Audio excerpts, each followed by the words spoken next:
That's your cue. Have a good meeting.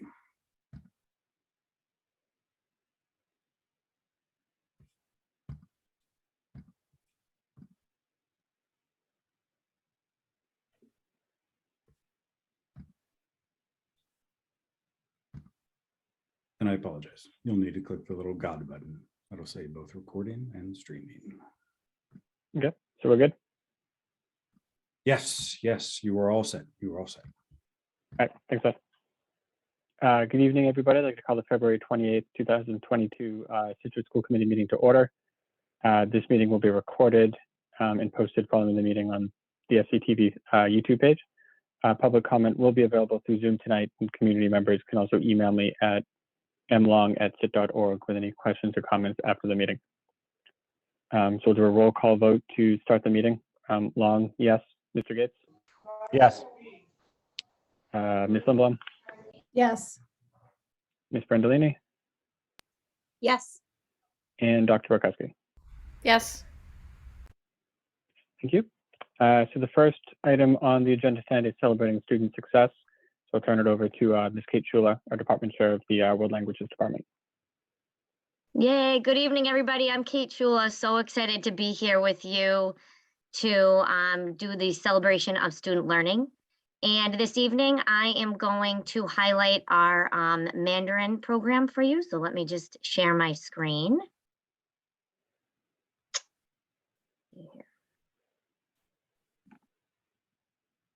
You guys able to see everything okay? Looks amazing. Yep. Thank you, Seth. Seth, thank you so much for your help this afternoon. I wanted to make sure you could hear everything okay, since I'll be doing a little bit of video this evening, and Seth ran a practice round to help me get my bearings. So thank you, Seth. So as I said, I'll be discussing and highlighting our Mandarin program this evening. And what I wanted to do in today's presentation is three things. I wanted to first provide you guys with an update on the program, because it is our newest program in the World Language Department. So I wanted to talk a little bit about where the enrollment stands at this current time. I wanted to share with you where we're at with our courses. And I wanted to introduce you to our wonderful educators who could not be with us this evening. One is tutoring and one is in a graduate class. I wanted to walk you through some student learning and give you sort of an idea of what a day in the life of a Mandarin student would look like, both at the 6th grade level and then in our higher level classes as well. And then I'm gonna wrap the presentation up with a video highlighting a brand new event that we just wrapped up at Gates. We celebrated the Lunar New Year, the Chinese New Year, on January 31st with 225 world language students.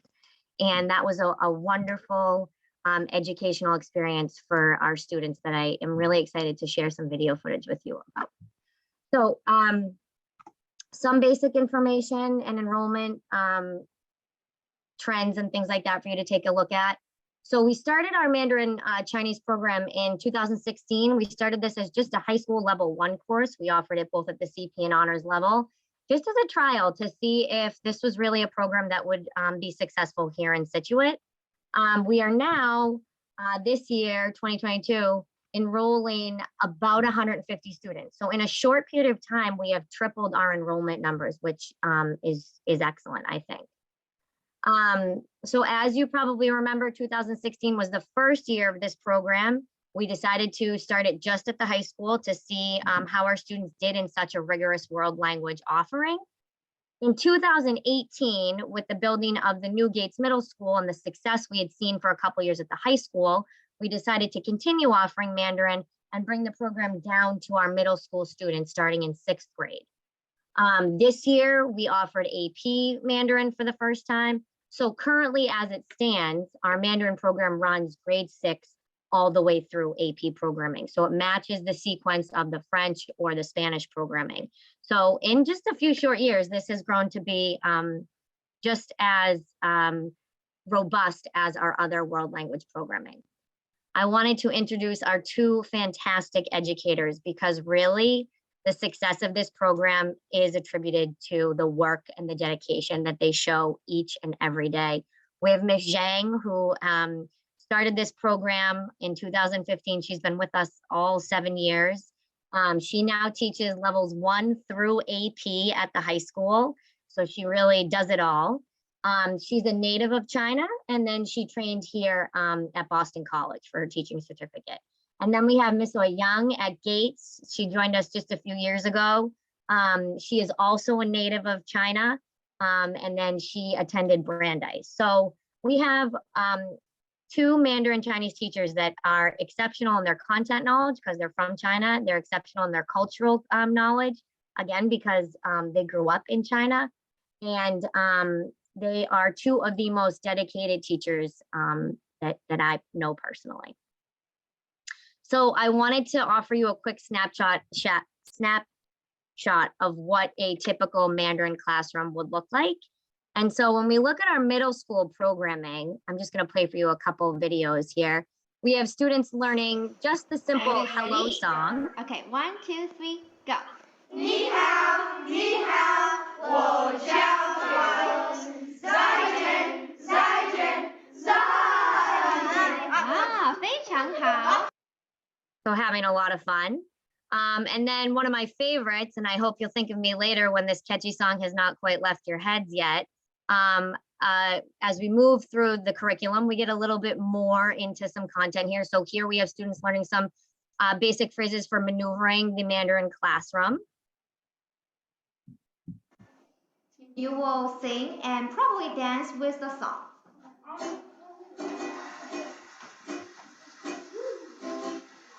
会上厕所吗？会上厕所吗？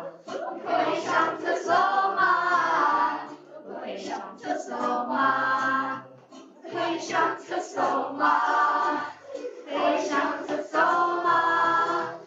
会上厕所吗？会上厕所吗？一号二号我上去，冲水冲水 skippity doo。 一号二号我上去，冲水冲水 skippity doo。 会上厕所吗？ Robert, I want to hear you 会 singing. 上厕所吗？会上厕所吗？会上厕所吗？ And then our last bit here was really meant for the committee. The sound quality isn't excellent, but I wanted you to see that we try in our curriculum as often as possible to put our students in real life context, in real life scenarios that they would maneuver in the target language. And so as they progress through the middle school curriculum, we move from like the hello song and the survival phrases song to things like, can our students maneuver a restaurant or a menu that is so different from what we would see in a country where Chinese is spoken? And so this is a snippet. Happened to walk into a classroom and see students ordering food, working through a menu, all in the target language. And it's just quite fantastic to see that quick progression through the language sequence. You will sing and probably dance with the song. When we get up to the high school, the content changes quite a bit.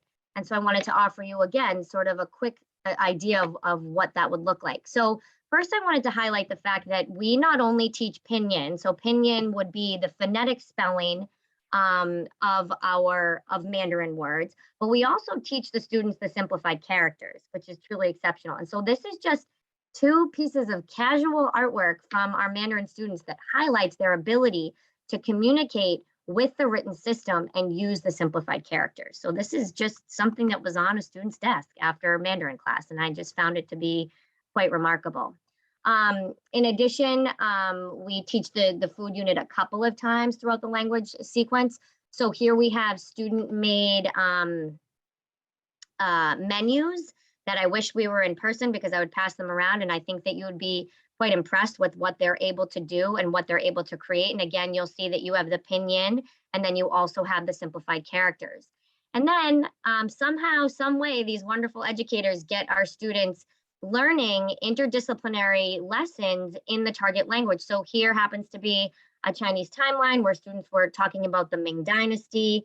It's all done in the target language and designing timelines in the target language to really synthesize the information that they learned. So they go from the hello song just a slide ago to learning history lessons in the target language. It's just remarkable to watch. And so the last little bit of the celebration of student learning for our Mandarin program is I wanted to highlight some wonderful programming that we started this year in collaboration with the Gates PTO. We ran our first larger scale Chinese New Year celebration. I want to thank the Gates PTO for their amazing level of collaboration, because we happened to try to maneuver this timely, which was January 31st, which is when the Chinese New Year began its 2-week celebration, but it also happened to coincide with another COVID surge. So we had vendors dropping out and vendors getting sick, and things were changing quite frequently, but the Gates PTO members came in, they helped me work through some of those things. So I just wanted to thank them. And so what you're going to see in just a minute is a video of that event. And the event was a 3-part event. And it started with our Mandarin students teaching our younger students, both regular world language students and the students in the Mandarin program. They provided them with an overview of what the Chinese New Year was all about, to give them a little bit of context as they experienced some of the things that they were later going to experience in the day. Following the presentation, the interactive presentation, our students got to experience a real lion dance, and you'll see a couple minutes of that lion dance at the end of this video. And then students broke up into pre-selected workshops. We offered over 15 different workshops so that students would get an idea of what it would actually be like to celebrate the Chinese New Year, potentially in China. And so we had students participating in anything from a dumpling tasting to cup stacking, chopstick challenges. We hired a professional calligrapher to come in and teach our students calligraphy strokes. And so you'll get to see some images of that as well. So without further ado, let me switch over to WeVideo. You guys able to see that okay? Yes. All right.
So I wanted you to see the very end of that video, and it doesn't do it justice. Being in that that Performing Arts Center when that performance ended, the students were like roaring, and they were standing, and they were cheering.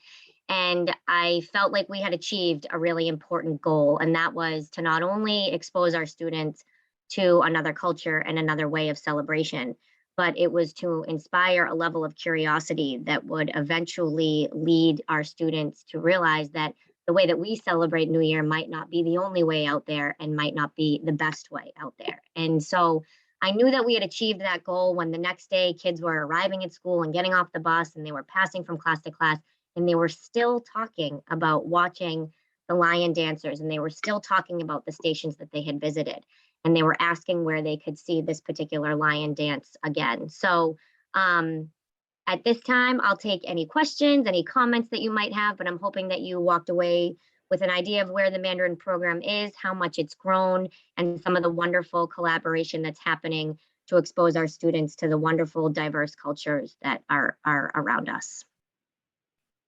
Yeah, and Ms. Schuler, thank you for sharing that. That's great to see that over the past, 6 years, that we have over 150 kids taking part of the Mandarin language. I mean, I remember when Principal Wargo went over to China to get this really started, and to see how this has grown is amazing. And it's a great opportunity for our students to see, like you said, a different culture, as well as just learn another language outside of the normal offerings at a high school.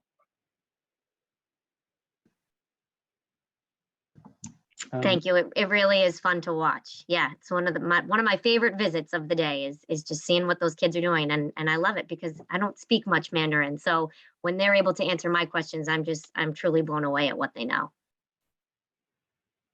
That's great. Are there any questions or comments from the rest of the committee?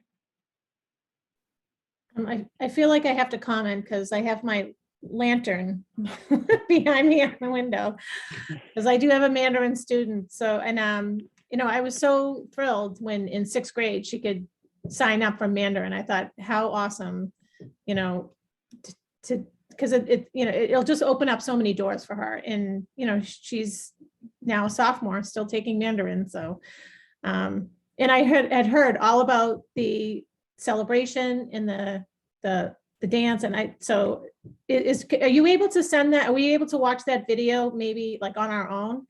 Because it looks like so scary, but fascinating. The video is embedded on the last slide of the presentation, and you can watch it as many times as you'd like. Yeah, all right. It looks even better than I imagined. It really was remarkable. I'm hoping that this grows and grows every year. We wanted to do it on a smaller scale. I was still nervous about the 250 kids that we had there, but I'm hoping that this becomes a school-wide event that we continue to do year in and year out. All right, great, thank you.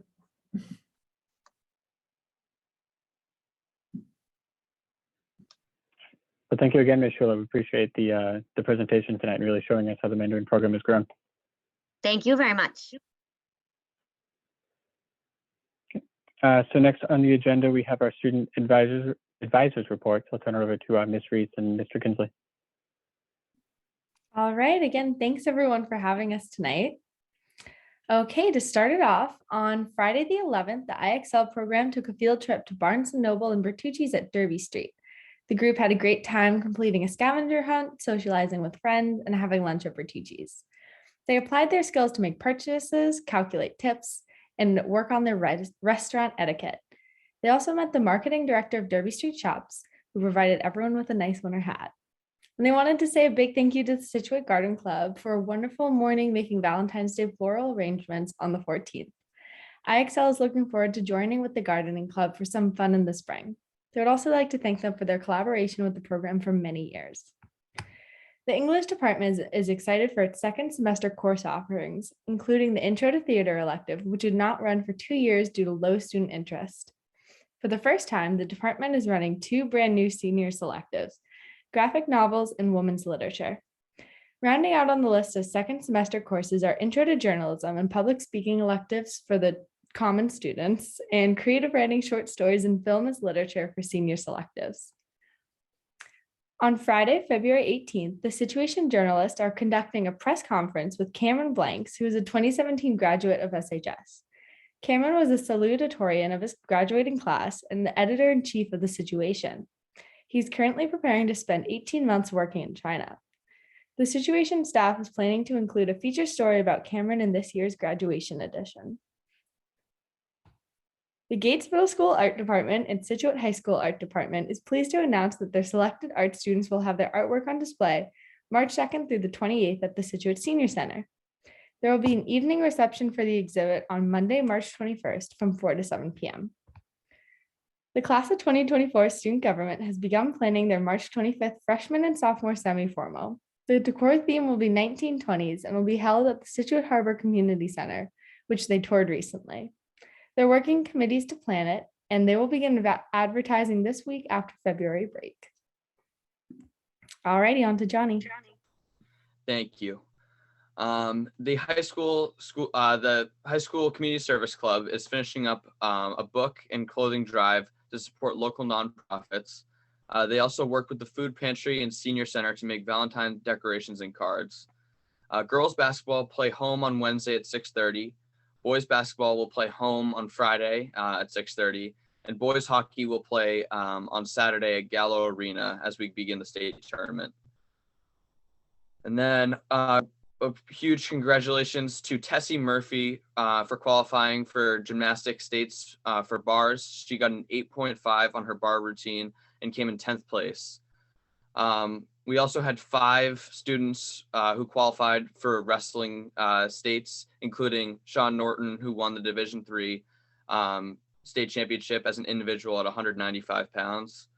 Sean was also the sectional champion, and we had a great sectional finishes by Will Hartwell, who placed 3rd, David Murphy, who placed 3rd, Patrick Sullivan, who placed 5th, Paul Chevery, who placed 4th, and Harrison Stockbridge, who placed 3rd.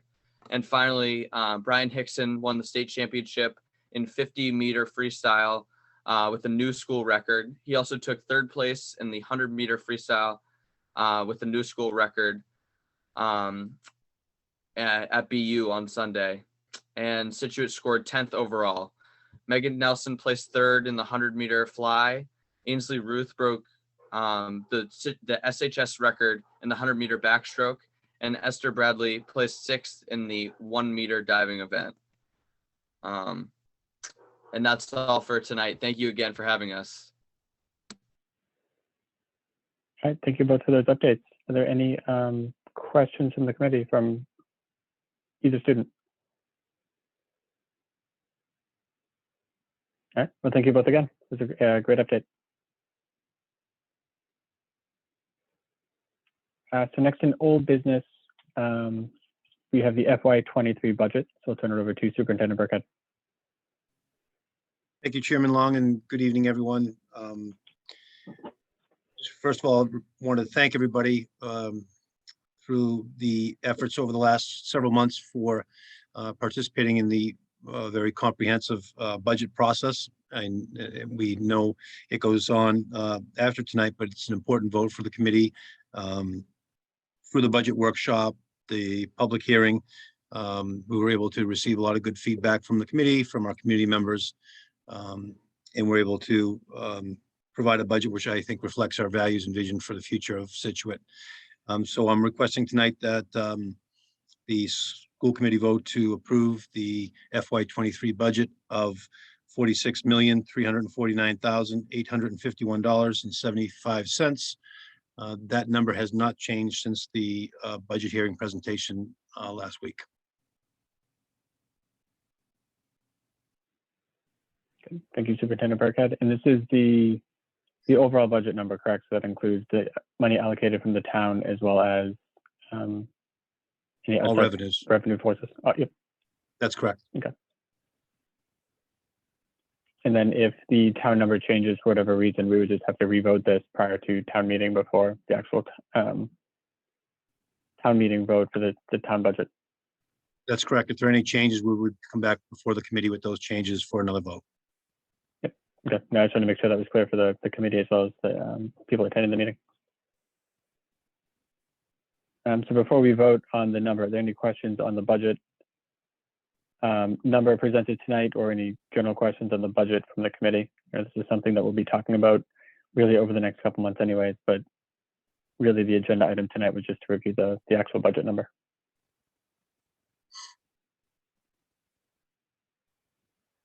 Okay. If there's no questions or comments, I will entertain a motion to approve the FY23 budget.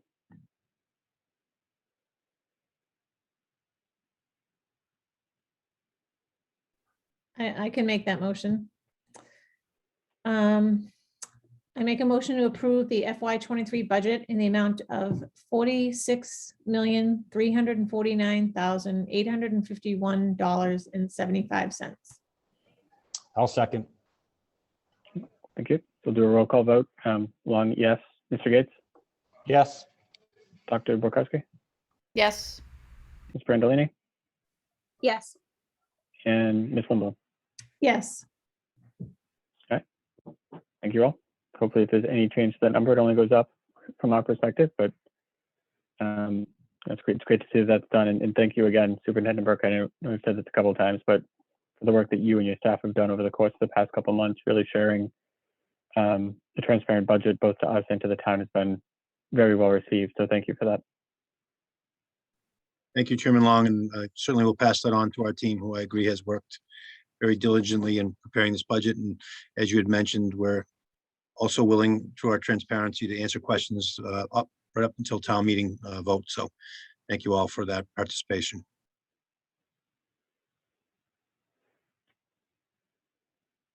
So moving right along in the agenda, our first item under new business is a statement of interest for the Situate High School roof. So I'll turn it back over to Superintendent Burkhead. Yes, thank you, Mr. Long. Again, I want to point out that this is a capital project. And part of our commitment to the town in our buildings is to maintain and upkeep high priority areas, the Situate High School roof being one of them for next year. The good news is, through Dr. Dutch's diligence in looking into this, that the Mass School Building Authority, the same board that we're going through for the new elementary school process, also does reimbursements for certain projects on capital. This could be one that qualifies. So tonight, what we're asking, and again, our way of trying to be responsible and trying to get any kind of reimbursement up to 40% of this project would be a real big win for the town and for the school department. So we're asking tonight that the committee vote to approve the statement of interest process, that Dr. Dutch and I may submit that to the Mass Building Authority for consideration to be reimbursed for that capital project.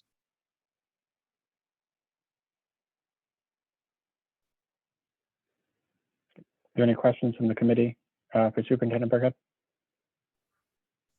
I have just three questions.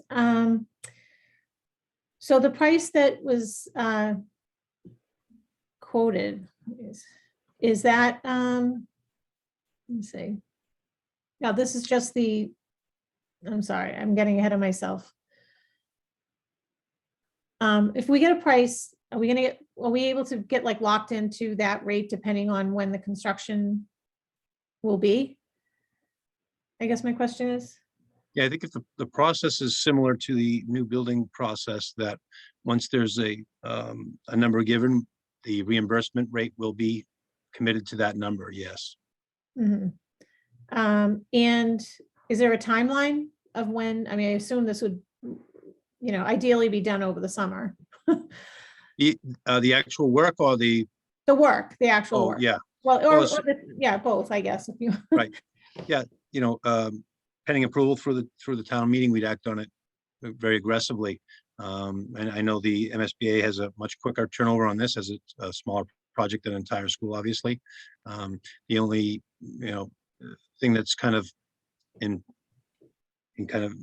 our way right now with some of our capital projects is just getting people to come out and do the work with some of the backup. So I think as far as process goes, though, no, we can hit the ground running with getting quotes and getting this done as soon as possible. Ideally, this summer would be, the best time to do that. But certainly the sooner thereafter, we would do it, Mm, and it can be done in a way that wouldn't interrupt learning for the students. Okay. Thank you. Welcome.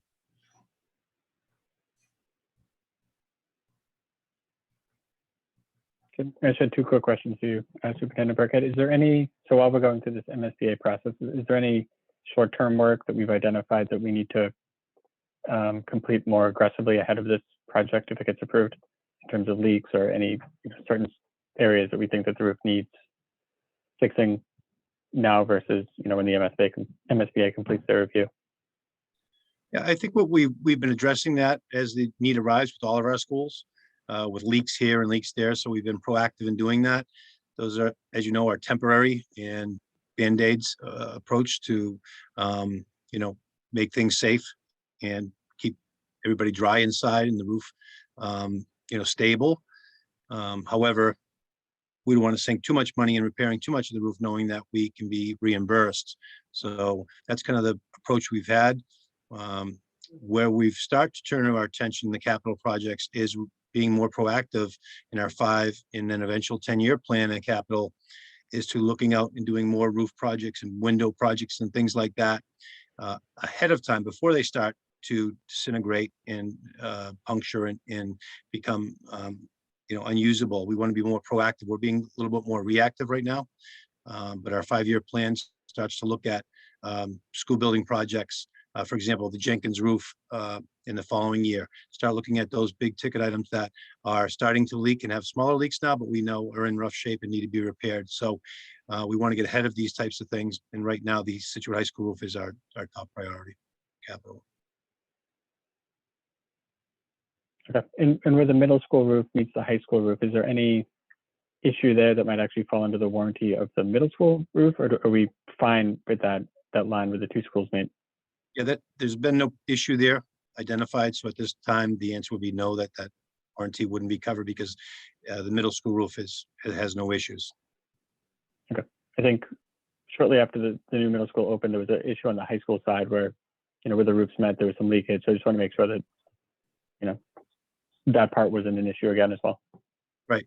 It's something certainly when we go out to price and get an estimate, they'll cover the entire both roofs and look at that where there's any connection or seams connecting to look at, to make sure that that's done effectively and that it's operational when done. Superintendent Burkhead, I guess this is similar to what Janice was asking. I'm just wondering, what's your confidence with the estimate that you've been provided? Because I know with COVID and supply chain issues that I've seen, we've all seen escalation in prices very quickly. And so I'm just wondering how you're feeling about what you have. Yeah, it's a great question because we've fallen victim to it in some of the past capital that we've inherited and that we're working on now. We're already underwater on some of those. So we have built in a cushion for that. And when the MSBA project, they do allow for a little bit of that as well. So we have considered that, learning from this past experience, and then, with the possibility of this, as I stated earlier to Ms. Lindblom, if we can't get people out there to work in a couple of months or 6 months, we have to anticipate that the prices will go up. So that is incorporated into the request. Thank you. Okay. Good question. Thank you. Mike, I just have one question.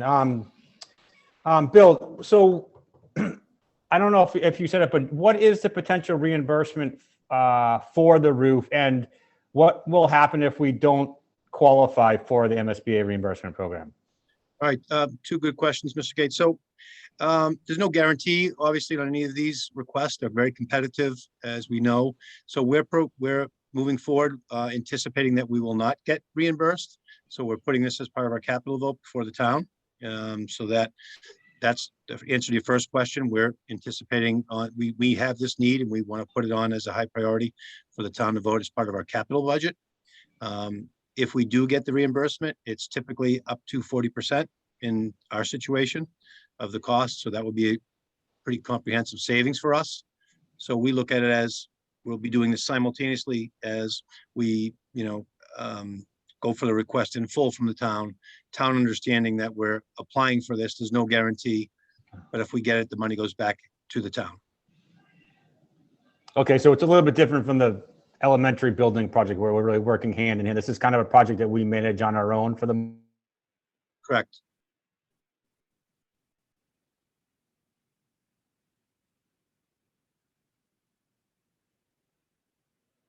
And then Bill, in terms of next steps, so this is on the Board of Selectmen meeting for tomorrow night, correct? So Correct. we would vote to approve moving forward with this project. They would also vote to approve it, and then you'd be able to submit the statement of interest to the MSBA. Right away, yes. And then as part of this is part of this year's capital request, correct? So this would also go to for the town vote in April. Correct. Thank you. So to make sure that was clear. Welcome. Yeah, Mike, I have a question. I was looking at the motion that we're supposed to make. I'm not certain what we're supposed to be voting on. I might be able to help if I might with that. And There is, okay, yeah, there is some documentation on the backup, but it's reference to the select board's language. So I want to make sure it's right. yeah, so this will be my suggestion. It could be, you can word it however you like, but I try to simplify what you have. I know it's pretty comprehensive and a little lengthy there. So in essence, the school committee would authorize the superintendent the ability to submit to the MSBA the statement of interest form for the replacement of the Situate High School roof project. So moved. And I know Ms. Mullins got all of that. The shorthand. I was going to say, Peter, that's an easy motion for you to make, buddy. Yep. Is there a second? Okay, thank you. I should do a roll call vote. Long, yes. Ms. Limblom, Yes. Ms. Brandolini, Yes. Dr. Burkowski, Yes. and Mr. Gates. Yes. All right, thank you. And then Bill, after tomorrow night's Board of Selectmen meeting, if you could just let us know if there are any concerns that they had. I know we can all tune in and watch through Zoom, but hopefully this goes smoothly on their side. But if there's any concerns or anything we need to worry about, you can just let us know. I can let you know either way. Yes, thank you. So next on the agenda under new business, we have an early separation incentive. So I'll turn it back over to Superintendent Burkhead. All right, thank you. This has come up before. If you recall, we had earlier presentations on PARS, a program that offered services for early retirement for staff. And after a long process in working collaboratively with the town, we found out that wasn't advantageous to us or our staff, so we had abandoned that. To back things up and give a little context here, there's been conversations throughout the year with our unions, all of them, about the impact of the COVID pandemic on our educators and our staff. First, let me state for the record that I consider our educators and all our staff first responders. They've been in the front lines since the beginning. They've been with children, they've been available, and they're one of the most important assets to our future. So I think that being said, in working with our unions, it was pretty clear over the last couple of years, it's been some of the most difficult and challenging work they've had. And for those that are near retirement, some feel it's time to get out of the profession, that they're tired, they're exhausted, and if they can't put 100% into it, they might be interested in leaving if there was some type of incentive to do so a year or two early. And that's very rational, certainly under the circumstances. So we looked at PARS, and then we, again, couldn't make that work. So we've come up with a concept that might be enticing and a win-win for the district and for the staff. And this would be for all 6 unions, for any member of our school community. And basically what it would be a one-time early separation agreement where folks would be able to, and I'll read it right from here, a one-time early separation incentive for any staff member who retires by June 30th of this year, 2022, with notification to the Director of Human Resources and Superintendent by May 15th. This incentive includes a one-time lump sum payment of 5% of the employee's annual regular salary for the school year 21-22, which is this current year. A lump sum payment will be paid after July 1, 2022, and before August 30th of 2022. Additionally, the committee shall waive the notification requirement for eligibility to participate in the sick leave buyback as specified in the bargaining agreement. And then finally, the committee reserves the right to withdraw this offer in the event that too few or too many employees choose to participate. So let me chunk that out a little bit. There's a lot there. So the first part talks about notifying a notification date of May 15th. So we would need to know to prepare for, for the budgeting of this and for the staffing. So by May 15th, we'd have to know. And also if it's viable for us to participate. So the last statement talks about, the committee can withdraw this if we don't have enough folks interested or too many. Our estimates are around that we need at least 10 of our staff to participate, and as many as 20 could be the max. And what happens is if those people are retiring, and typically those are on the higher end of the pay scale, in the following year when you hire, you typically don't always hire at the top rate. So there's some savings there, and the offsets a net gain for our budget that could be used elsewhere. And it also helps the staff out that may want to retire and do have that 5% of their salary. We thought the 5% was an equitable number because we have 6 different unions with a lot of different steps and lanes, and people are at all kinds of different levels and salaries.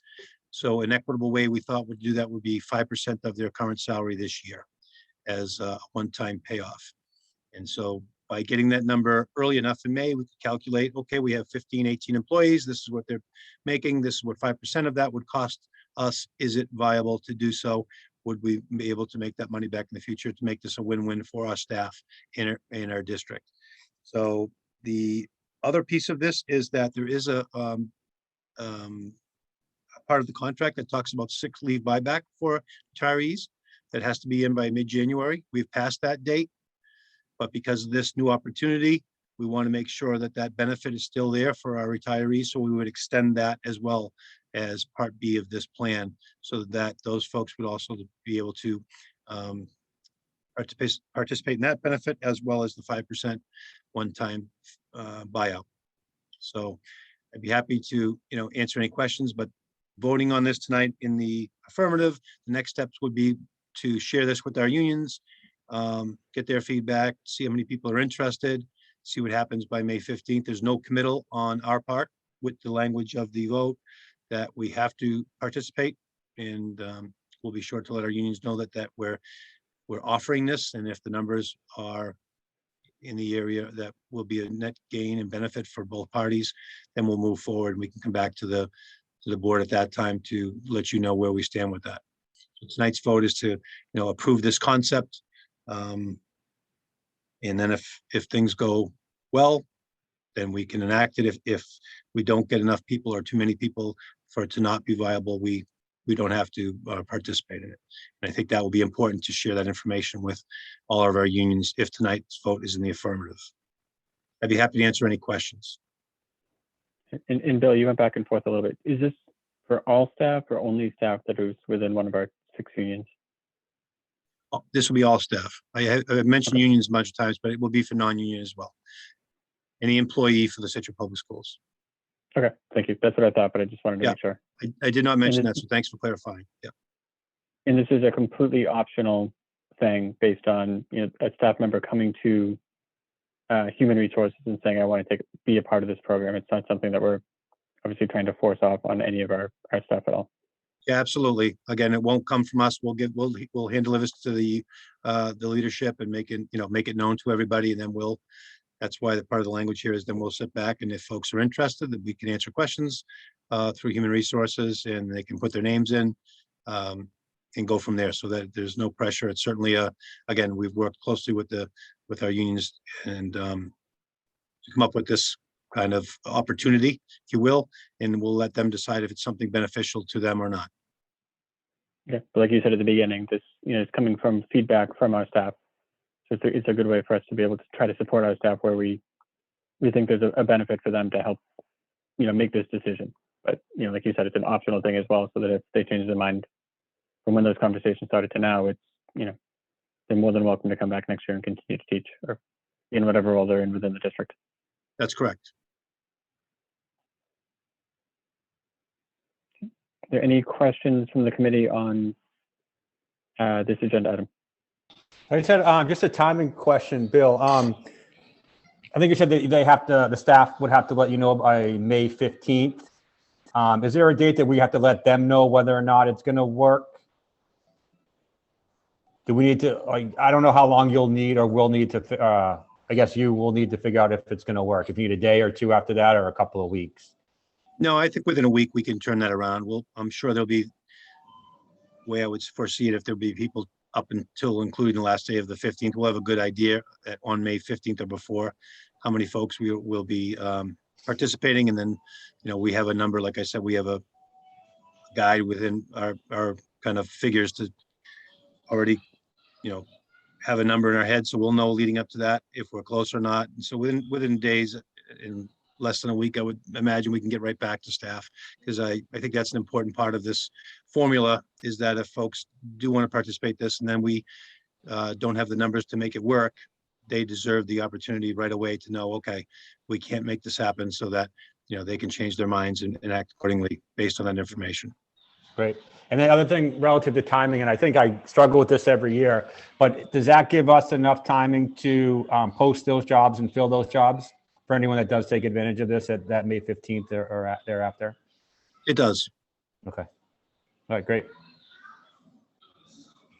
One last point that I just want to reiterate that I don't think I highlighted in reading is the payout would be between July 1 and August. So it would be over the summer. So it would be in next year's budget, because we haven't budgeted for this year. This would allow us some flexibility in those new hirings and those savings to come in, so it wouldn't impact this year's budget.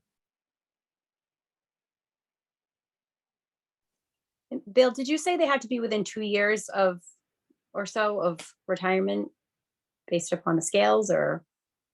They don't have to. That's why we're calling it Okay. an early separation. Okay. incentive. And if you did get a high number of interest, like closer towards the 20, even a little more, would you kind of revisit it and try to make it work if a high amount of people were interested? Absolutely. And again, that's just an estimate. 20 was based on an initial look before we expanded it. Initially, this was working with the teachers union. Now that we've expanded it, that number may also increase as well. So absolutely. If we see a high number of folks that are, that want to participate on this, I think it's more incentive to us to make it happen. It means there's a need there, and it's something that we want to address. So we'll certainly work with the, and if we have to come back and talk to the committee about it, we certainly will do that. Okay, that's where I was kind of thinking. And last question, which I think I know the answer, but just I think maybe help the committee or others. But for those staff members who have already given their notice of retirement, they would qualify for this program as well, as long as it does happen. It would. Okay, thank you.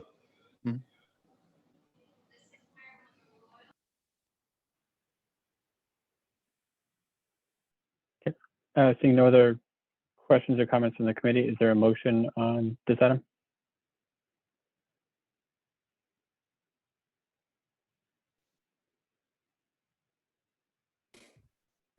I'm not going to make any motions tonight, just so you guys know. I can't get my Chromebook to work. I think something's wrong with the plug. So I can't access that. And I have my iPad on for this. So I'll make the motion. Just give me a second. I tried to pull it up on my phone and I couldn't get it. So. I have it. I'll make the things. motion. I have it right Somebody here. else make the motion. School committee I'll make a motion to recognize a desire for some staff members to separate from employment prior to their original intended retirement date as a result of the COVID pandemic and the stresses created. The Situate School Committee is offering a one-time early separation incentive for any staff member who retires by June 30th, 2022, with notification to the Director of Human Resources and the Superintendent by May 15th, 2022. This incentive includes a one-time lump sum payment of 5% of the employee's annual regular salary for school year 21-22. The lump sum payment will be paid after July 1st, 2022 and before August 30th of 2022. Additionally, the committee shall waive the notification requirement for eligibility to participate in the sick leave buyback as specified in the bargaining agreement. I second. And then Peter, before you second, there's one more line after that as well, Peter. Hold on. You're right. The committee reserves the right to withdraw this offer in the event that too few or too many employees choose to participate. Thanks, Mike. I didn't scroll down far enough. I second that. The The whole thing. Mr. Gates, Yes. Dr. Borkowski, Yes. Ms. Brandolini, Yes. Ms. Lindblom, Yes. and Long, yes. So Superintendent Burkhead, if you can just keep us updated on the progress of this as it continues on, or, needs to be withdrawn for whatever reason, that would be appreciated. Absolutely, and thank you for the support. All right, thank you. So next on the agenda, we have an out-of-state overnight field trip request. So I'll turn it over to Dr. McGuire and Mr. Kermond. Good evening. The History Bowl team is a new club at the high school advised by Mr. Kermond, and we are just so excited to show this as an example of just what some of our students are capable of doing. We had 9 students participate in the Regional History Bowl, and now we have an opportunity to send 5 of our young scholars to the National History Bowl in Alexandria, Virginia in April. They are looking at national history, US history, geography B, history of science B is where they have performed. So I'm really excited for Mr. Kermond to share this opportunity with you for your review, and hopefully our students are able to attend and continue to represent Scituate High School as they have done so well this year so far. Excuse me. Thanks, Dr. McGuire. Excuse my voice. So this is an opportunity. It's a great opportunity for our students to be able to really experience a national level academic competition that they have really never really seen before. This will be held April 22nd through the 24th in Washington, D.C. It's actually hosted at the Crystal Gateway Marriott in Crystal City, just south across the 14th Street Bridge. Dr. McGuire mentioned that there is teams are 4 to 5. There's actually no limit on students. The limit would be really on transportation costs and accommodations. We have Dr. McGuire has been nice enough to pony up the registration fee. So as we found this out just before February vacation. So what we would be looking to do between now and departure, assuming that for approval for this trip, is then work on the fundraising for accommodation costs and transportation. Transportation right now, cheapest method would be going by bus, which is about $100 per student round trip. Excuse me, round trip. The Crystal Gateway Marriott is hosting the event and then has block rooms available at $155, and that would be for 2 students. So given that, if we were looking at 5 students, we'd be talking roughly throwing in there about, I think, $1,800, if my math is correct. This would be departing on Friday, April 22nd, which is actually during the April vacation, then returning on Sunday, April 24th. So no school would be missed either. Subject to your questions, that's all I have. I don't have any questions, but I think this is a great opportunity for students to be able to attend and be a part of. So thank you for bringing this to us and really making this opportunity available for the students. You're welcome. I think I never knew there was a history bowl. I think it's great. It's a great opportunity. The application said it's through the 23rd, so I don't know if that needs to be edited. And that's I'm sorry, that's probably my mistake. It should be the 24th, which would be the Sunday. Yeah.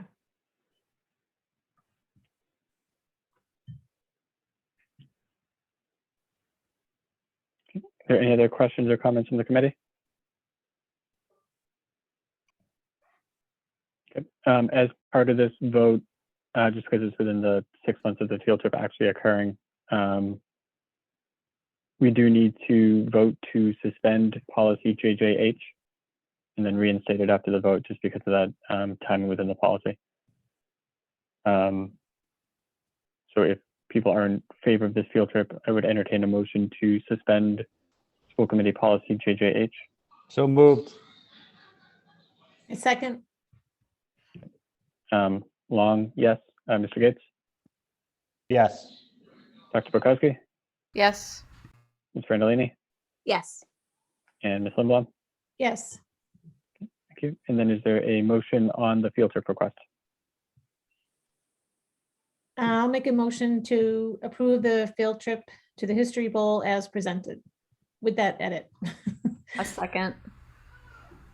Okay, thank you. Long, yes. Ms. Brandalini, Yes. Mr. Gates, Yes. Dr. Burkowski, Yes. and Ms. Lindblom. Yes. Okay, thank you. And then I will entertain a motion to reinstate policy JJH. So moved. I second. Okay, thank you. Long, yes. Dr. Burkowski, Yes. Mr. Gates, Yes. Ms. Brandalini, Yes. and Ms. Lindblom. Yes. Took a little more procedural vote than required, but congratulations, Mr. Kermit. Hope you have you and the students have a great trip and Thank do you well very in the much for History your Bowl. support. I really appreciate it. Thank you. Next on the agenda, we have our leadership reports. The first one being the superintendent's report. Thank you, Chairman Long. So I wanted to start off by pointing out that today marked a milestone in our journey through this global pandemic. Our entire school district moved to mask flexible, which for the first time in 2 years was especially for the elementary grades, was an opportunity. And so it was really exciting to see all the smiling faces and the stories that were behind them. And I want to thank the families, staff, and students that shared those experiences with me, not to mention the ones I witnessed on my own. Also wanted to, emphasize that, as always, anyone that wishes to wear a mask, we support that, and we still provide masks. So I think it's also important to note that that's an opportunity, an option that we still have and still understand and appreciate. Also today, we sent out a correspondence approximately 4 p.m. The CDC released guidance indicating that masks were no longer required on school buses or vans. On Sunday afternoon, DESE also gave districts the option to transition to mask flexible for transportation. So following our policy in consultation with the school committee chair, school committee notification, medical advisory committee, we believe that that was a good option to take advantage of. Again, masks will still be provided and are still allowed, but those will also be flexible, as that was a part of the mandate that existed with the state has been lifted. So just wanted to highlight that. Again, that correspondence went out at 4 o'clock this afternoon. I also want to reiterate that we continue to meet daily, also in consultation with our medical advisory committee to assess our COVID data, our mitigation strategies to ensure the safety of all our students and staff. So we know that this thing, isn't over, and we're paying attention to it. So I just wanted to let folks know, as I did give this health and wellness update here, that we're not letting our guard down, and we'll also rely on the guidance from the CDC, the American Academy of Pediatrics, the Massachusetts Board of Health, DESE, and our local Board of Health, as well as our MAC team that has, proven to be serve us very well as we navigate the pandemic. Because of the vacation, we had no updated numbers, but previous week, our numbers continued to drop at 15. The prior 3 weeks were 40. So our case numbers are continuing to be low, and we'll have a 2-week report out this Friday for folks. Also want to just thank everybody for those who are able to participate now that we're fully committed to our at-home test programming. All students and staff are provided the opportunity to have tests that we give out on Friday, every other Friday, and take that home and encourage folks to use that before returning to school or as necessary. And we've gotten a lot of positive feedback that that's helped and is a strong mitigation strategy for our district. So thank our nurses and principals and school leaders who distribute those and collect the data and information and work with our families to make sure that we provide a safe learning environment. The only other thing I have for tonight is an exciting news, and it relates to the MSBA with our new school building project. I'm proud to report that we have completed all the requirements for the first phase, which is the eligibility phase, ahead of schedule. And we've been invited on to an early meeting of the board of the MSBA tomorrow. Excuse me, Wednesday. That meeting will be Wednesday before the MSBA board. So they may take an official vote, which will allow us to move on to the next phase, which is the feasibility study and schematic design phase, which is a very in-depth look at the school building, the enrollment numbers, what the building looks like, hiring an architect, and there'll be a lot of community input at that time. The building committee will start meeting more regularly. So all those things kick in. It's a highly involved phase of the project.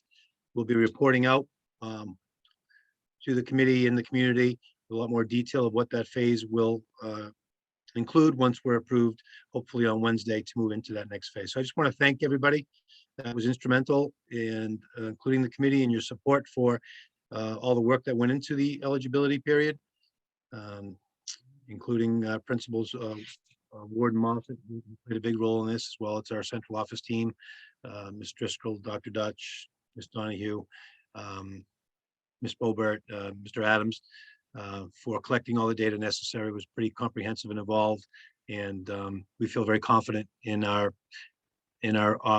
opportunity to be voted in the affirmative on Wednesday. We'll certainly be sharing that with the community and the committee as soon as we find out.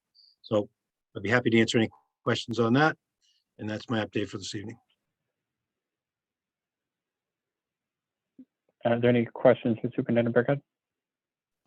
No, I just, it is great news that we're on or ahead of schedule on MSBA project, and I'm sure that that bodes well for the project as we proceed. So thanks for doing that. And Superintendent Burkhead, I think this is also the first time in your tenure that students and staff have been mask optional. It has. In fact, if you recall, which you do, my entire interview process was remote. Yep. And you know, so we've come a long way, and it's really a good energy in the buildings. And it was just super excited to come in after vacation and just to have that. And again, families have shared videos with me of kids celebrating, staff, you know, it's just a good time. And it's also it's a great place to be, because we're supportive of folks that still want to remain safe and wear masks. So I think there was not one issue reported. And we're, you know, so I want to thank everybody, and our students especially, for supporting each other and respecting each other's you know, ability to make that decision. So I think we're in a real good place. I think spring's coming. We'll be outside soon enough. You never know in New England, right? Could be the end of the week, but again, I couldn't be happier of the progress that we're making as a community, but also as a state moving forward through the pandemic.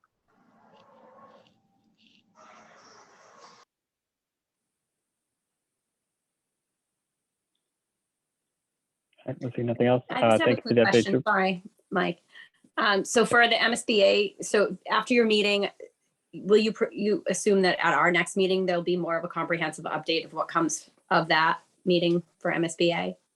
Yeah, I think what will be prudent for us to do is to give the committee a summary of some presentation on what the feasibility and schematic design phase is all about. Yeah. Kind of a snapshot overview, some timelines like we did for the first stage. So we'll be prepared to do that at our next meeting if the committee would like. I think that would be appropriate. Okay. Yeah, that's a good point, Nicole. I think that's a great thing for us to hear, as well as the community, as we move forward with the next phases of that project. Well, thank you, Superintendent Burkhead, and good luck on Wednesday. Thank you. Actually, one more question, not like super important, but so how did we get, was there any reason for us, did you say we got kind of like accelerated to the meeting, or like it was just that we had all of our ducks in a row, so they just had the availability, or was there something we did that was extra special that got us in the meeting quickly, or? Well, Any gold stars being given out or something? I definitely think gold stars are, they have, I believe, monthly or bi-monthly meetings. They don't meet too often. And because we were had all our ducks in a row, as you say, early.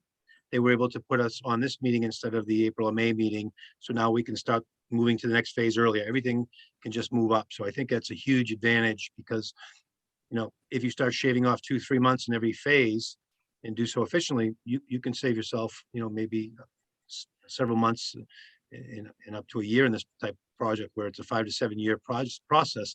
Every month, 2 month, 3 month that we save is going to ultimately make the end game come quicker. So I think it is a big deal in saving these months, and they were pretty happy about it to move us up to this meeting. So I do think all the work behind the scenes that went on to make it happen will save us time and allow us to move into the next phase months earlier, which will result in getting the project done sooner, should it be approved. That's great. Just usually it's like a delay or never, ever anything accelerated. So great. We'll take it. Agreed. Thank you.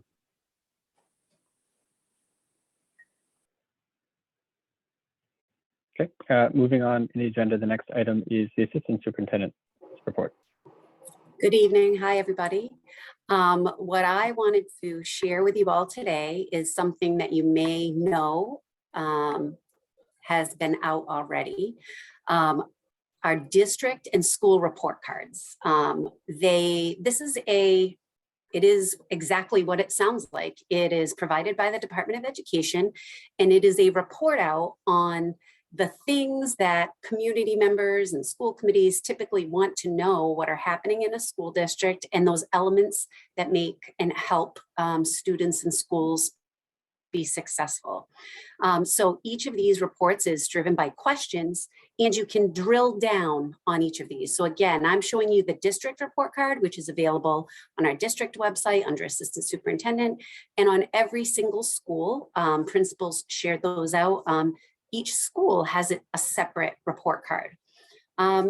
So each of these questions, when you open it up, you can drill down. You'll see our district for the past 3 years. You'll see Massachusetts. One of the elements is enrollments and demographics. So I actually had a question about this category this week. Someone asked me about the high needs category and what does that mean? So if you look at each of these individual categories, you can look at our percentages for our district. And if you look at attendance and graduation rate and things like that too, you can break all these down. The high needs category combines several different groups so that students are counted once. So for example, I could be economically disadvantaged, an English language learner, and a student with disabilities and fall into another one of these categories. I would count with 4 different categories, but in high needs, I count once. So that groups all students, and then high needs is any student who needs particular support.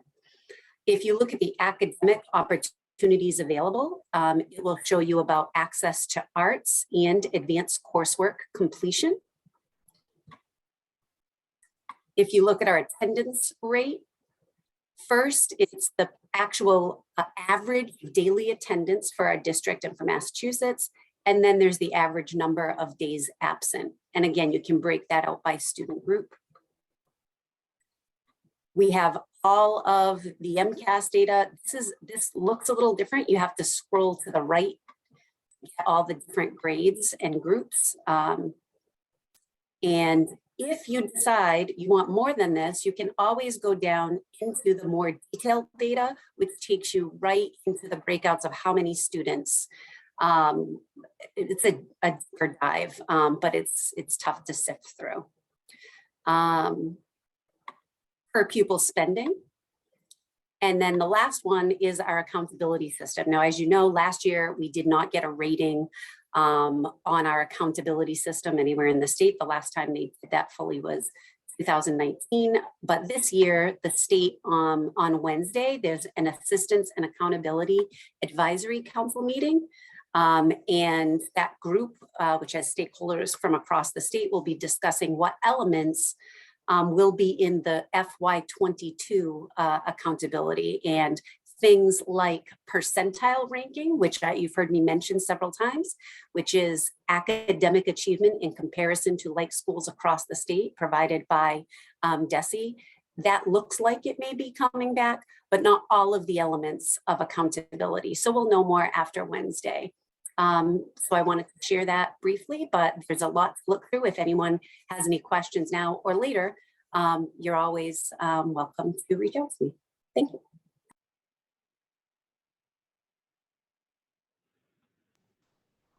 Any questions for Ms. Driscoll? Mike, I just have one.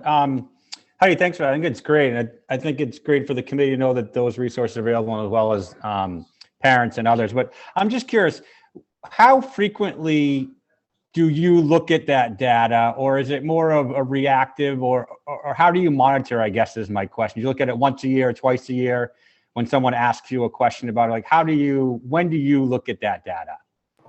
That's a great question. So when this comes from the state, this is the share out, but throughout the year, these are things that principals monitor throughout, for example, attendance.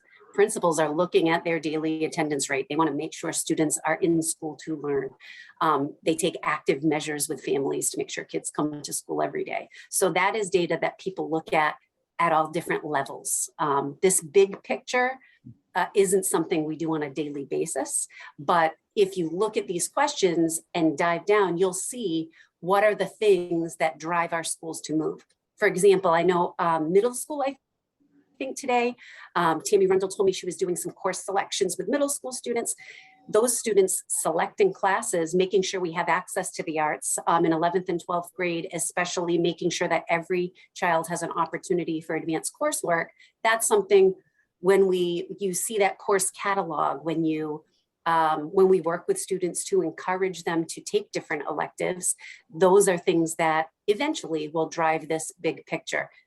Today in the history hallway, they actually were doing something called an electives carousel, and they were, so students are in a classroom. I saw some sophomores for the period I went, and all sorts of different people who teach electives come and visit and talk to them about electives, explain why they're great. And I got to see Jim Thomas presenting about the arts, and he was explaining what they need and why they're great. So that's an example of something that drives that.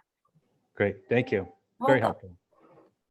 Thank you also for sharing that, the website. I was wondering, in thinking about the data, Ms. Driscoll, I wonder if it would be possible for the leadership team to think about more regular reporting of the data rather than like when MCAS, hits, or when this hits. Like, could we figure out a way that the middle school, the high school, the elementary schools could report out on some of these data points? Because I think what I'm hearing from community members is a real interest in what data are we using, what does it look like? And so I don't know if we could think about quarterly themes around particular data points or just little snippets, because I think the more we as a community see the data, the more we're going to understand, okay, that's what that is. And then when you bring the big report to us, there'll be less wondering about what that is and just, sort of some check-in. So I don't know, just something I would love for your leadership team, Superintendent Burkhead, to also think about, quarterly themes or something, just little snippets of data to say, this is what we're looking at right now, and just educating the school committee and our larger community on data. So just a suggestion as I saw your sharing of that data. Thank you. You know what would be helpful for us?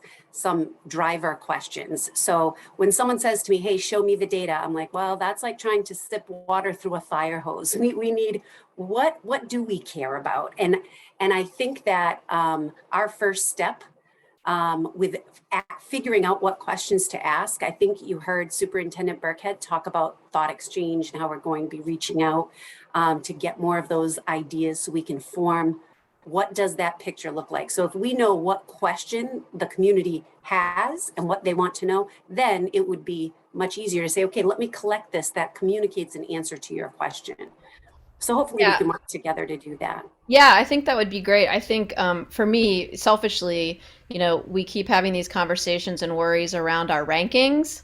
And I think at a minimum, digging into the criteria that's used for rankings and showing sort of how we're doing in those different pieces so that the community understands where we're getting, I think those are questions, right, around the AP exams, how many people are taking AP classes, and sort of helping us as a community better understand how we're getting at the ranking. I think that's one question that I have for us to think about. But I agree with you. We have to think about what those driver questions are for sure.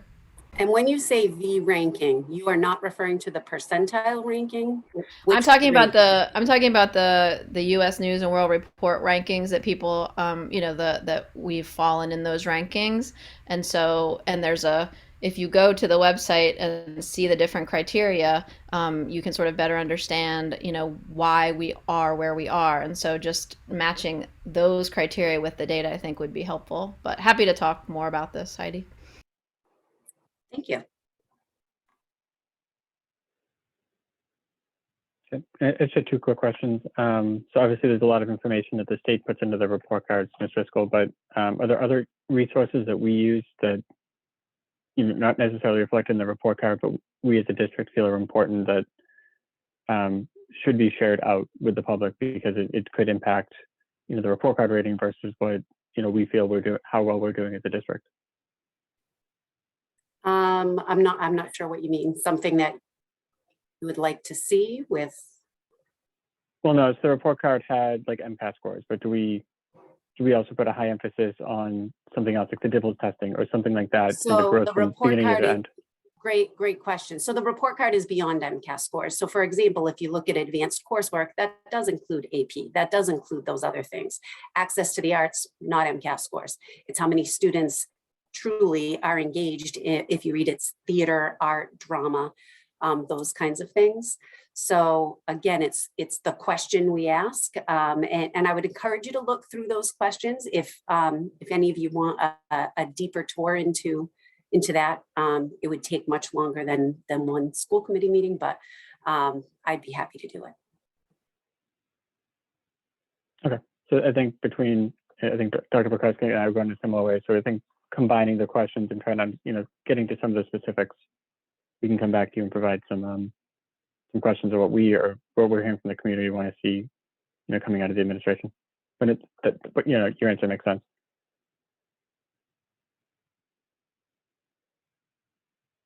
All right. Well, thank you for your report. Okay. So next on the agenda is our one opportunity for public comment.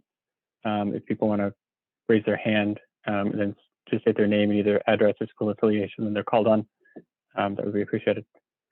The first person is Jennifer O'Neill.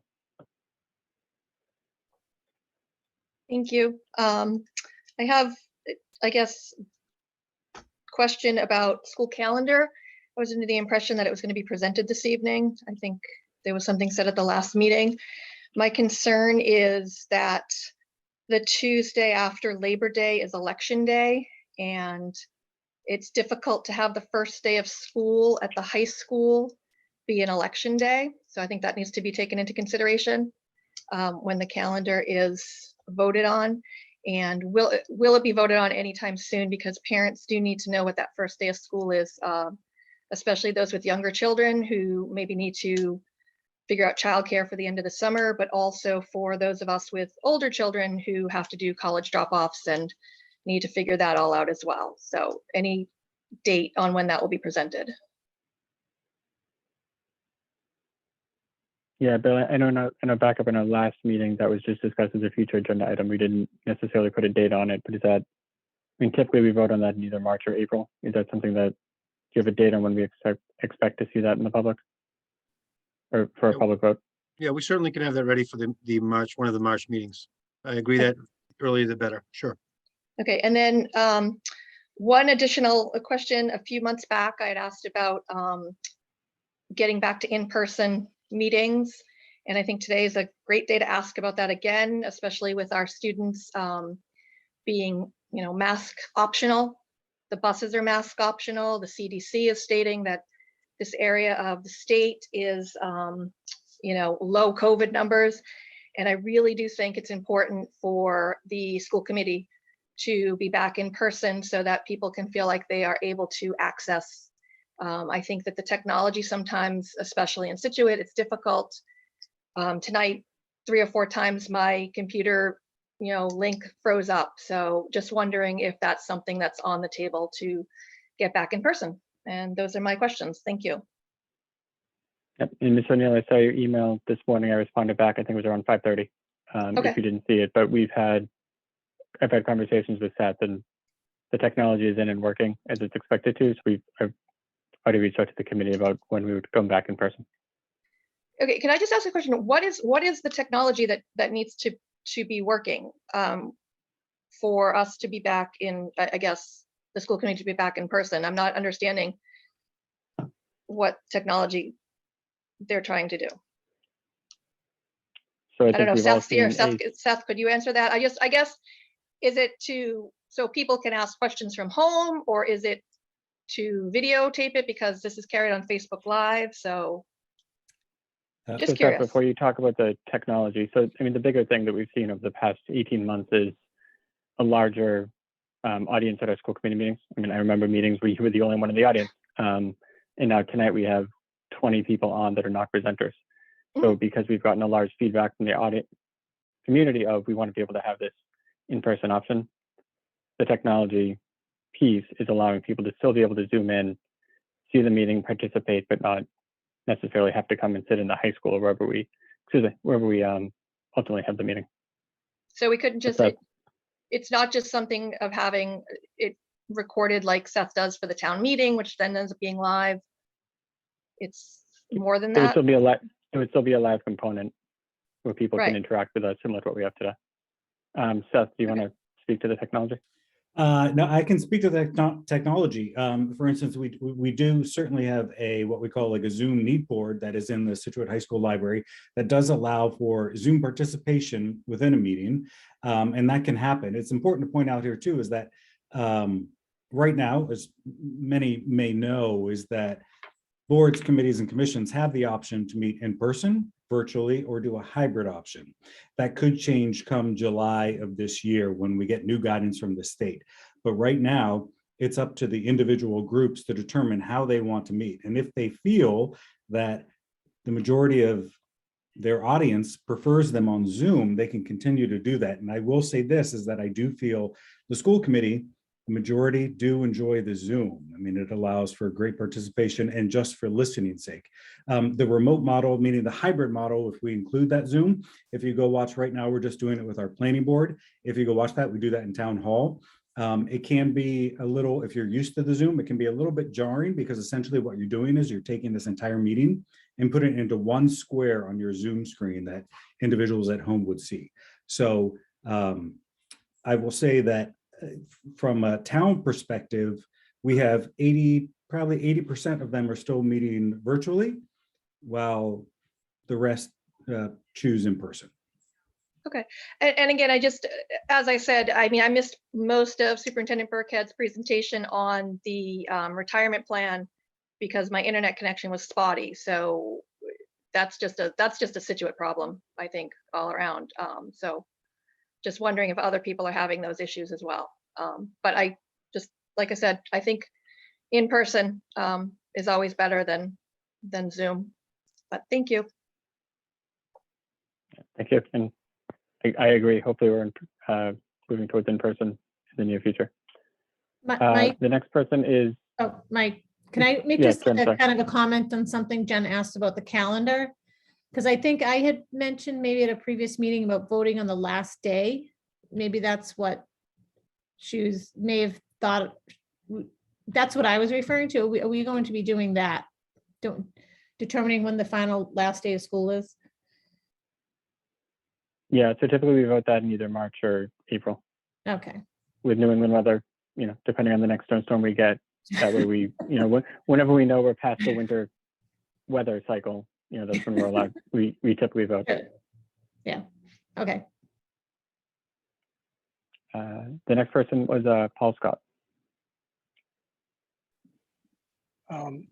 Thank you, Chairman. You can hear me? Yes, sir. Okay.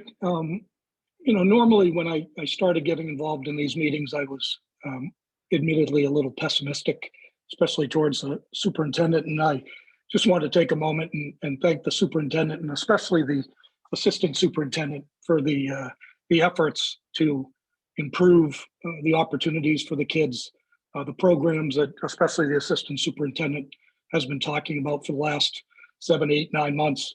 I love specific information. I love data. I love these opportunities, and the transparency and sharing that information with parents and the community, I think is a great thing. Even the History Bowl segment tonight, great opportunity for the kids of Situate, and whoever gets involved in that and is responsible for that should be commended. There's been a lot of discussion in the last couple of weeks, Facebook conversations and so on, about some terms, academic excellence, some questions about DEI, social and emotional learning. And I start to realize to myself that a lot of these discussions or even disagreements are tied a lot to lack of information, misinformation, assumptions, stereotypes, whatever it is.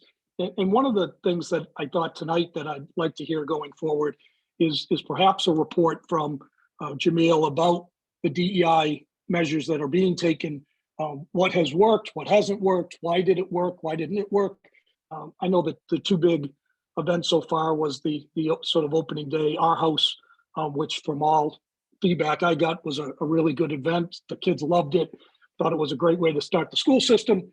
Obviously, the presentation of Martin Luther King, I guess it had some great content. Unfortunately, I think it had some content that everybody admits was inappropriate for some age groups. And I appreciated the letter from the superintendent pointing that out and apologizing to parents. I think it just would be helpful. Maybe it's not every meeting, but maybe every other meeting, to hear from Jamil, even some of the terms that I hear that, in all honesty, I don't know what they mean. The LIT team, the Freedom team, some of these things, they may be the greatest idea in the world. And I think the more information that parents have, town people have, now that it's part of the budget, I think would be really really helpful. I had a discussion with Jamil on an issue, a question that I had 5 or 6 months ago. Great discussion, found him to be a really likable guy that wanted to listen to me. So I appreciate that. And I think it would be beneficial to everybody that the more we talk about all these issues, even the change in academic excellence or the definition of change or social emotional learning, like I talked about, I think we've got to get into more specific details about what exactly that is. How does it get accomplished? What's good? What's bad? What should parents know? Parents shouldn't have questions about what is happening in the classroom. I mean, to some degree, of course they do. They don't know everything, but if there's a major change or something's being done in the classroom, parents should know about it. And I think this is a pretty good forum for Jamil and maybe some other directors to educate the public, educate parents, get everybody sort of hopefully going in the same direction. And that's sort of my comment tonight. Thank you, Mr. Scott. I think you bring up a great point as well, that there's a lot of conversation on Facebook and social media, but obviously we as members of the school committee aren't on every Facebook page. We aren't, tracking or responding to Facebook posts on a regular basis, especially since, there could be an open meeting law violation. And I highly recommend, I know you do this, but anyone who has comments or questions to definitely send them to the school committee or to, the teacher, the principal, the administration, because those kind of things, as they come in, we can use that to help build our agendas and have that as an agenda item and share that information more broadly for people to see and hear. So, any feedback we can get will definitely goes into how we draft our agenda and how we represent information back to the community. But thank you for your comments tonight. Certainly. All right, the next person is Michelle Ramaphosa.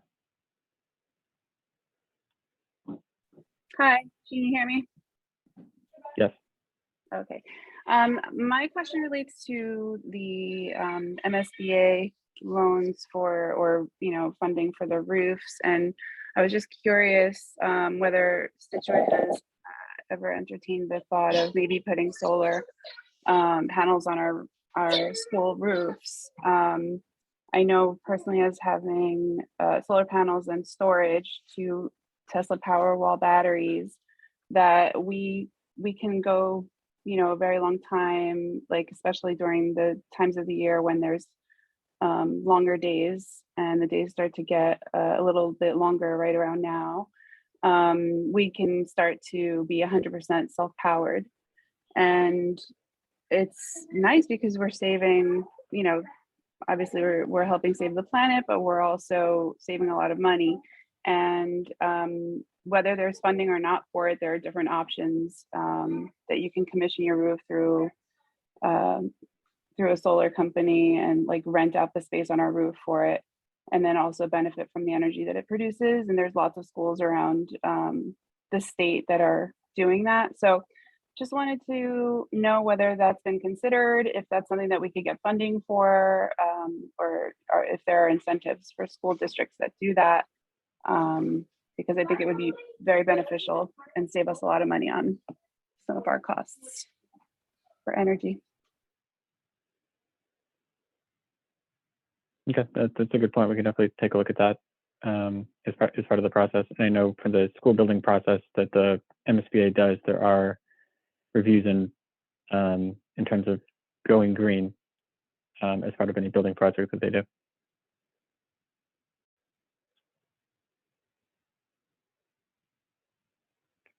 Seeing no other hands raised, I'll move forward in the agenda. The next item is an acceptance of gifts from the Langen family. I apologize if I butchered the name, so I'll turn it over to Dr. McGuire. Thank you. We had a gift from the Langen family in the amount of $50 donated to the high school to be used where it is needed most. So we are very happy to accept that gift, and we are hoping to report back to the family later this year. There are lots of worthy causes for that, so we're going to kind of be discerning and use that this spring. Okay, thank you, Dr. McGuire. Is there a motion on the gift? I'll make a motion to accept the gift from the Langen family with great appreciation. Second. Okay, thank you. So the roll call vote. Long, yes. Ms. Brandolini? Yes. Ms. Lindblom? Yes. Dr. Burkowski? Yes. And Mr. Gates? Yes. All right, thank you all. Thank you, Dr. McGuire, for presenting that and for the Langen family for their generous gift. Thank you. Okay, next we have the approval of minutes. So the February 7th, 2022 minutes were in our backup. So if there are no questions or changes on the minutes, I'll entertain a motion to approve them. I'll make a motion to approve February 7th, 2022 school committee minutes. Second. Okay, thank you. Long, yes. Mr. Gates? Yes. Dr. Burkowski? Yes. Ms. Lindblom? Yes. And Ms. Brandolini? Yes. Thank you for that. So there's no correspondence in our backup. We do have a warrant. Superintendent Burkett, are you going to read the warrant since Dr. Dutch isn't here tonight? I am. Thank you, Chairman Long. So the warrant for tonight is number S220227, and the amount of $319,162.19. Some of the ticketed items of note on there are technology for Chromebooks at $126,090, private school tuition of $44,443.64, electric utilities $46,227.71, heat $10,966. So a lot of utilities on this docket. Some legal fees for $5,754, and a large chunk, $47,665.49 was for athletic contracted services, for fall portion of our athletic trainer fees, and for ICE for December and January for athletics.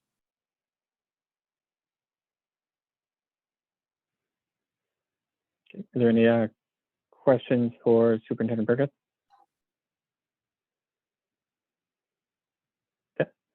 Seeing none, is there any other business that the committee wants to bring up as part of this meeting? Mike, I'll just, let's see, I never really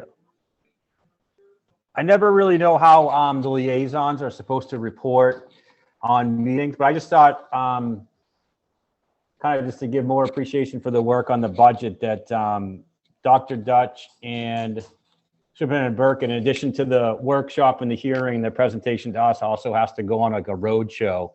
I'm the liaison to the advisory committee, and they took their show on the road to the advisory committee last week, and I just attended as a bystander. I did not contribute to it at all, but just the amount of work, and they have to go.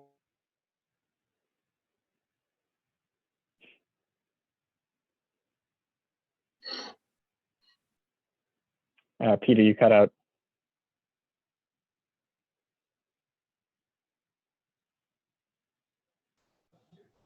Sorry, can you hear me now? Yep. Sorry. So then, and I think tomorrow, superintendent goes to the select board. So they have to give that presentation over and over again, and just wanted to let you, the committee, know that I did attend the advisory, and they did a great job presenting the budget. Okay. Thanks, Peter. In the past, if there's been an update that the liaison or subcommittees wanted to bring, we just put it as an agenda item on the agenda. Okay. So if there are either liaison or subcommittee updates that people want to give, we can just add that as an agenda item, and that school committee member can give an update. Okay.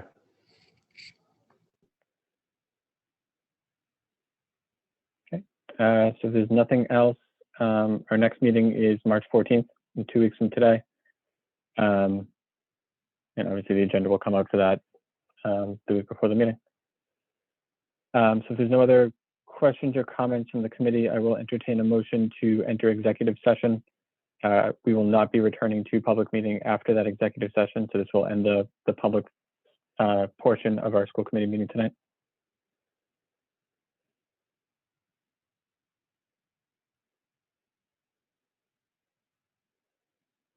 Is there a motion to enter executive session? I'll make a motion to enter into executive session for reason number 2 and reason number 3, because the open session may have a detrimental effect on the negotiating position of the public body and will not return to open session. Is there a second? You're not done? Are there 2 motions? And also for reason number 2, to conduct. No, it should just be reason number 2, Peter. Okay, just reason number 2. All right. Second. Is there a second? Yeah, second. Nicole? Okay, so the roll call vote, Long, yes. Gates? Yes. Borkowski? Yes. Brandolini? Yes. And Limbaugh. Yes. Okay. Thank you, everybody.